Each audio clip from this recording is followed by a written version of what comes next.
Discover a new, in-depth approach to book coverage with this extended summary. Unlike our previous review, which offers a more focused analysis, this feature delivers a really comprehensive overview. We'll be tracing the intellectual roots, the key arguments, and the real-world impact of this subject. If you appreciate this expanded format and find it helpful, please let us know. Your feedback will help shape future content. Okay, so let's just jump right in.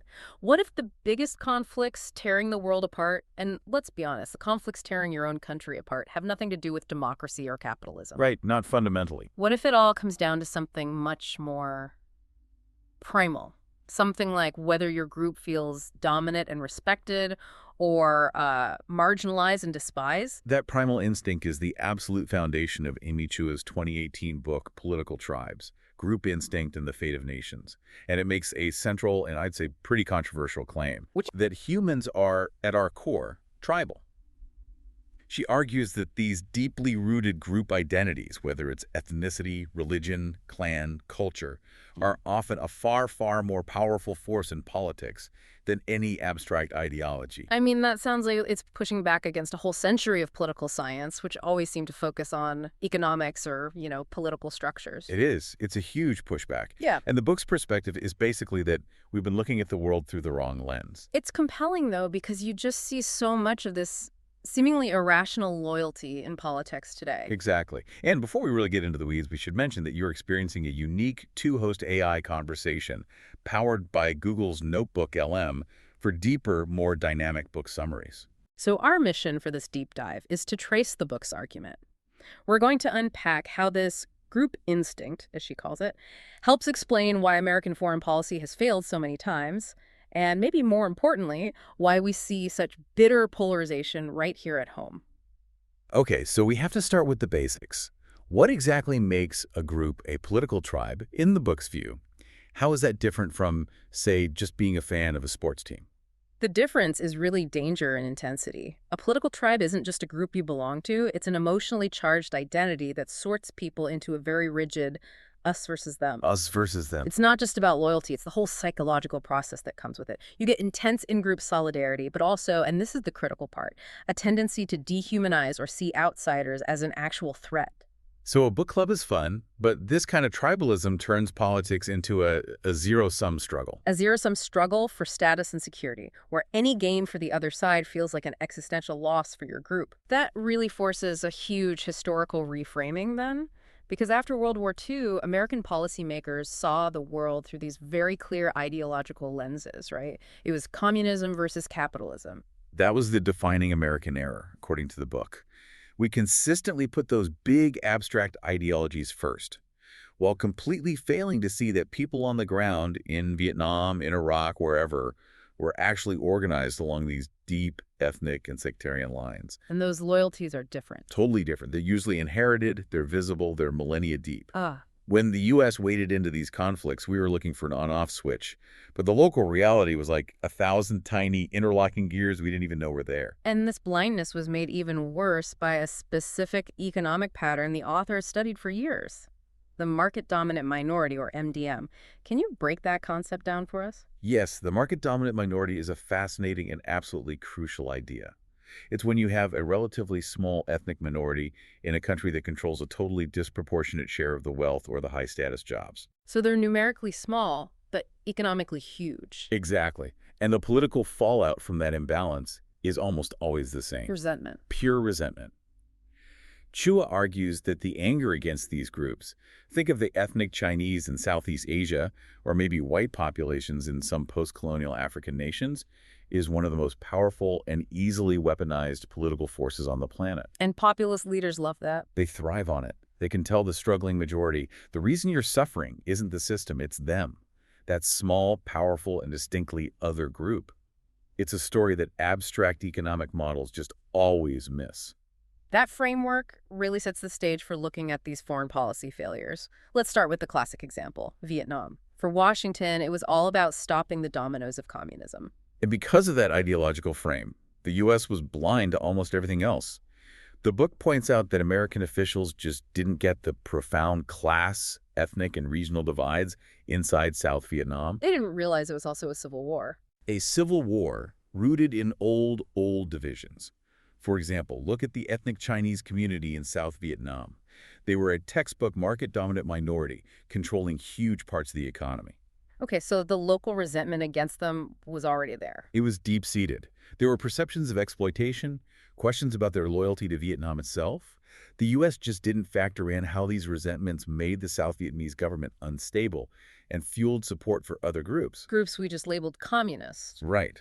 When in reality, they were often mobilizing people based on nationalism, land reform, and yes, that powerful ethnic resentment. So if Vietnam was a lesson we missed during the Cold War, it seems like the post-9/11 interventions in Afghanistan and Iraq show we didn't learn a thing. We repeated the exact same mistake, just on a much bigger scale. We walked in assuming we were dealing with unified nation states. Blank slates, almost. Ready for democracy. Ready for a centralized liberal democracy. We acted as if we were dealing with a single country, not an incredibly intricate mosaic of rival tribes, clans, and sects with long, often bloody histories. Let's take Afghanistan. Early on, we allied with the Northern Alliance to push out the Taliban. Militarily, that makes sense on paper, but what was the tribal consequence? The consequence was catastrophic politically. The Northern Alliance was mostly made up of ethnic Tajiks and Uzbeks. So for the Pashtuns, who were the largest ethnic group in Afghanistan, it looked like the U.S. was siding with their historic rivals.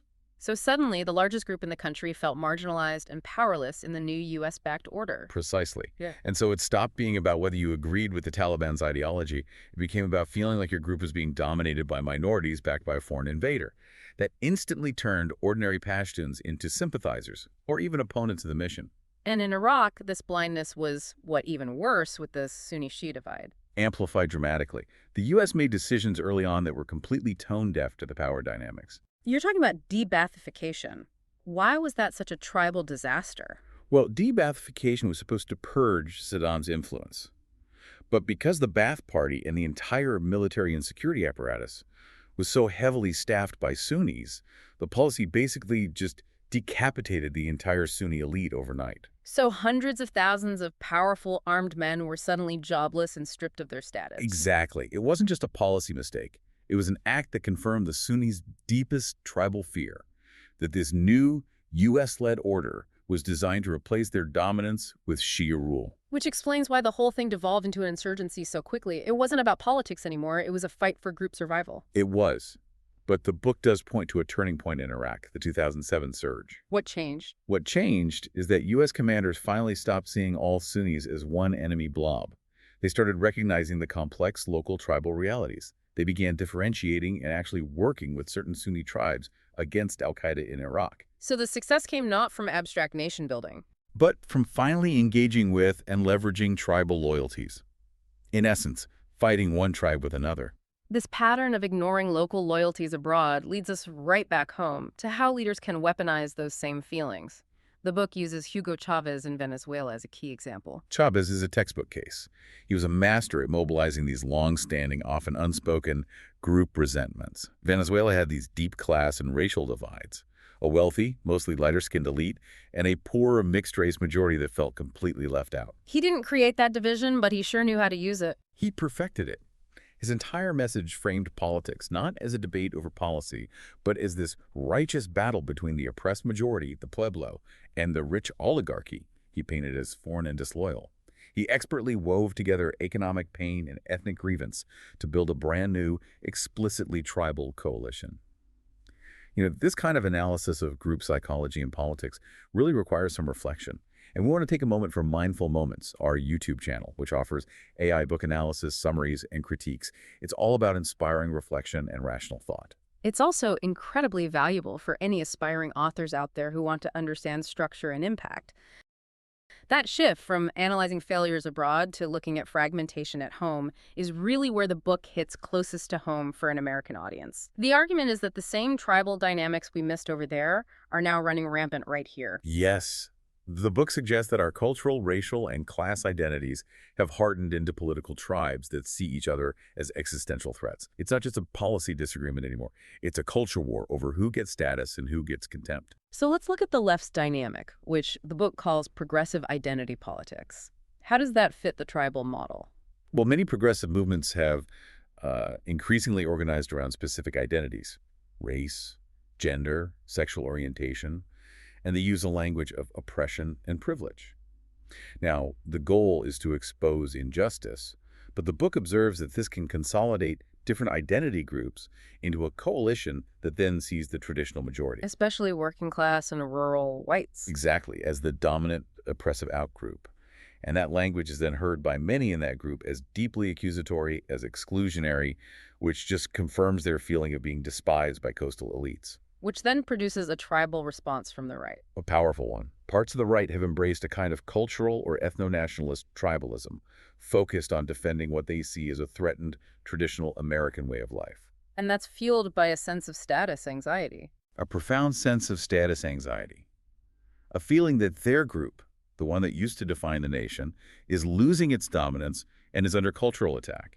So it becomes a defensive tribalism, seeing the progressive focus on identity as a direct assault on their own legitimacy. And the really chilling part the book points out is that both sides are completely convinced the other side's tribalism is the only real problem. That is the vicious cycle. Each side sees itself as just reacting defensively to the hostility and the threat coming from the other.